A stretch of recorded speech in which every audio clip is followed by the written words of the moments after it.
بسم اللہ الرحمن الرحیم اللہ صلی علی محمد وعلی آل محمد وبارک وسلم وصلی علیہ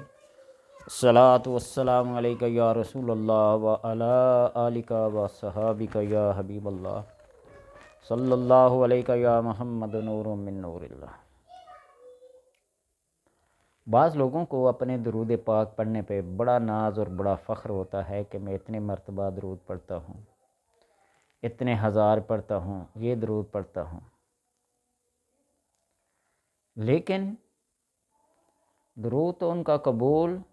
ہو ہی جاتا ہے، لیکن بارگاہ نبوی میں جو قرب ہے، اس درود کے ساتھ اور بھی بہت ساری چیزیں لازم و ملزوم ہیں،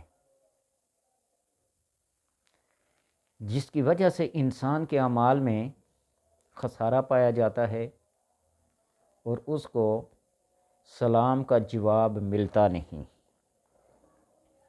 ابو علی قطان رحمۃ اللہ تعالیٰ بیان کرتے ہیں کہ میں ان لوگوں میں سے تھا جو صحابہ کرام رضوان اللہ تعالیٰ علیہم اجمعین کی شان میں سب و شتم کیا کرتے تھے، گالی گلوچ کیا کرتے تھے، فلاں افضل ہے، فلاں افضل ہے، فلاں کو ممبر پہ گالیاں دی جاتی تھی، فلاں کو سولی پہ چلایا جاتا تھا، یعنی سب و شتم کرتے تھے آپ صلی اللہ علیہ وسلم کے صحابہ کو، ان کی شان میں گستاخیاں کرتے تھے۔ تو فرمایا کہ میں نے دیکھا ایک دن خواب میں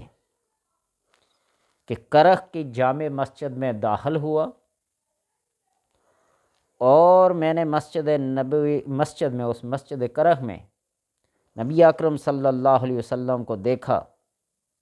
نیز کہ آپ کے ساتھ دو آدمی اور بھی تھے جن کو میں نہیں جانتا تھا۔ تو میں نے رسالت میں آپ صلی اللہ علیہ وسلم کی خدمت میں سلام عرض کیا تو سرکار نے میرے سلام کا جواب نہیں دیا، اور میں نے عرض کیا کہ سرکار میں تو آپ کے اوپر درود و سلام کثرت کے ساتھ پڑھتا ہوں، دن رات میرا یہی معمول ہے آپ پہ درود پڑھنے کا، تو اتنا درود پڑھتا ہوں، لیکن آپ نے میرے سلام کا جواب تک بھی نہیں دیا، اس کی وجہ کیا ہے؟ تو یہ سن کر آپ صلی اللہ علیہ وسلم نے یہ فرمایا کہ تم مجھ پر درود پاک ضرور پڑھتا ہے اور میرے صحابہ کرام کی شان میں بھی گستاخی کرتا ہے، درود بھی پڑھتا ہے اور میرے صحابہ کی شان میں گستاخی بھی کرتا ہے۔ تو میں نے یہ سن کر عرض کیا کہ میرے آقا صلی اللہ علیہ وسلم، میں آپ کے دست مبارک پر توبہ کرتا ہوں اور آئندہ ایسا کام نہیں کروں گا۔ تو میرا ایسا عرض کرنے پہ آپ صلی اللہ علیہ وسلم نے میرے سلام کا جواب دیا، وعلیک السلام۔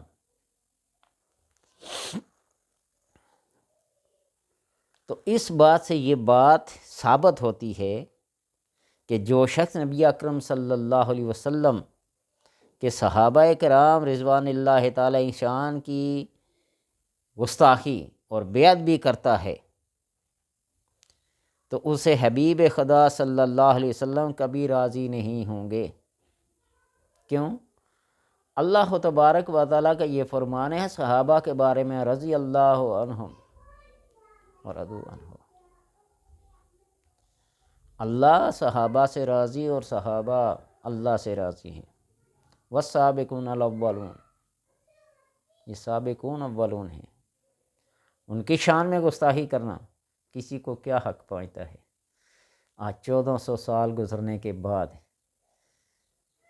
قبر کی مٹی سے بھی ہڈیوں کو کرید کر باہر نکال کر ان کے عیب اور نقص بیان کیے جاتے ہیں، فلاں نے ایسا کیا، فلاں نے ایسا کیا، فلاں نے۔ تو کون ہوتا ہے منصف اور ثالث؟ تو اپنی جواب دے گا۔ ہمارے استاد محترم مفتی فیض احمد صاحب فرمایا کرتے تھے کہ جن صحابہ کا آپس میں اختلاف ہے، اللہ تبارک و تعالیٰ تمام مومنوں کو ان کے دلوں سے بغض و حسد و کینہ نکال کر جنت میں داخل کریں گے۔ تو جن کا آپس میں ایسا کوئی تنازع تھا، وہ ایک دوسرے کو معاف کر کے جنت کے اندر سیر کرتے رہیں اور ہم ان کے بارے میں باتیں کر کے باہر انتظار کرتے رہیں۔ اللہ تبارک و تعالیٰ نے کلم وعد اللہ الحسنہ کا وعدہ فرمایا، ان سے اچھائی کا وعدہ فرمایا۔ تو اس لیے امت میں سے کسی کو یہ حق نہیں پہنچتا انبیاء، اولیاء، صالحین کی گستاخی کرے۔ مولانا روح رحمۃ اللہ تعالیٰ فرماتے ہیں نا کہ اللہ تبارک و تعالیٰ جب کسی کو ذلیل اور رسوا کرنا چاہتا ہے وہ نیک لوگوں پر تہمت اور الزامات لگانا شروع کر دیتا ہے، اور نیک لوگوں میں انبیاء کے بعد صحابہ ہیں، تابعین ہیں، تبع تابعین ہیں، خیر القرون کرنی۔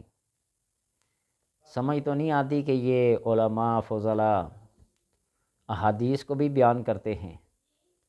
اور جو ان کے نظریے کے مطابق حدیث نہیں اترتی، کہہ دیتے ہیں یہ حذیف ہے، ضعیف ہے، یہ موضوع ہے، اس کا فلاں راوی ایسا ہے، کذاب ہے، یہ متروک ہے، یہ فلاں ہے۔ اور بھائی ایسے بیان ہی نہ کرو، پہلے جب اس حدیث کو بیان کر دیا، اب یہ کہا جائے نا خیر القرون کرنی حدیث ہے، تو یہ بیان کر کے کہیں گے کہ فلاں راوی ایسا ہے، فلاں راوی ایسا ہے، تو اس کو بیان کرنے کی ضرورت کیا ہے؟ قصہ مختصر کہ اللہ تبارک و تعالیٰ نے جن کی شان میں قرآن کی آیتیں نازل کی ہیں،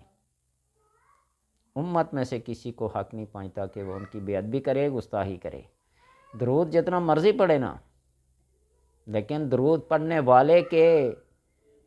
ساتھ جو رہتے ہیں انصار و مہاجرین، جنہوں نے مشکل وقت میں آپ کا ساتھ دیا، تو ان کی بے ادبی کریں اور گستاخی کریں اور پھر ناز کریں کہ ہمارا درود پڑھتے رہیں، تھکتے رہیں۔ اللہ تبارک و تعالی درود پاک پڑھنے کے ساتھ انبیاء، صحابہ، اولیاء کا ادب اور احترام کرنے کی اللہ توفیق عطا فرمائے۔